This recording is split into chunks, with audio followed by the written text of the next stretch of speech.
Another day, another vlog na naman ng isang full-time mom na tambay pero gustong kumita ng pera. Samahan nyo kami ngayon guys, papuntang center at schedule ko nga daw magpabakuna ngayon. Babakunahan nga ang buntis ng anti-tetano ngayong araw. Ang kaso, pagkarating nga namin sa center ay wala nga raw doon ang midwife, kaya nireschedule pala nila ng Thursday ang pagbabakuna. Hindi kasi ako nagbabasa agad ng message. Ayan tuloy. Huy! Alas 7:30 na nga ako nagising niyan at wala na akong time magbasa pa ng messenger. Kaya ang ginawa ko, gumayak na ako agad. Pagdating namin, wala din pala. Re-reschedule din pala ng Thursday.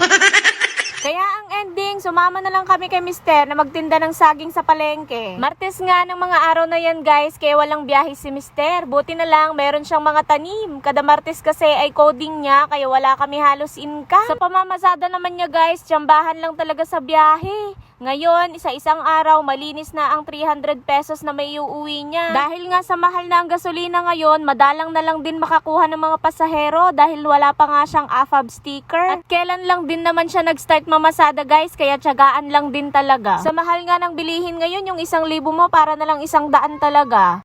Buti nga't masipag-sipag naman siyang magtanim ng saging at kung ano-ano pa, naiiraraos pa din talaga namin ang pang-araw-araw namin.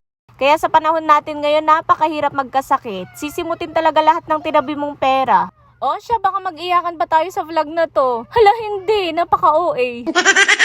Medyo makulimlim pa nga ang panahon guys, kaya mabilisang pamamalengke talaga ang ginawa namin dyan. Naibili na nga namin agad yung pinagbentahan ng saging. Namalengke na din pala si Mister ng uulamin namin ngayon.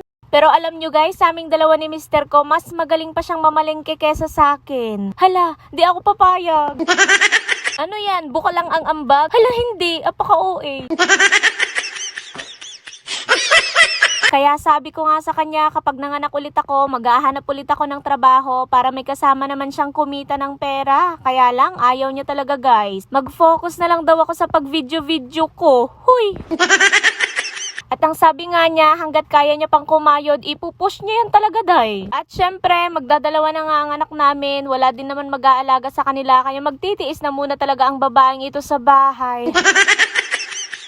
Habang nagvo-voice over nga ako ngayon guys, ay bumuhos naman ng malakas na ulan. Ang lakas-lakas ng ulan at ang hangin, napakalakas. O siya, malapit na din palang matapos ang video ko na to guys. Maraming salamat kung nakaabot ka pa din hanggang dito sa vlog natin na to. Alam mo, ang dami ko pang gustong ikwento, pero matatapos na din pala yung vlog natin na to guys. At sa araw na to, ayan, patapos na kaming mamalengke at pauwi na din ang mga tao. Huy, tao yan.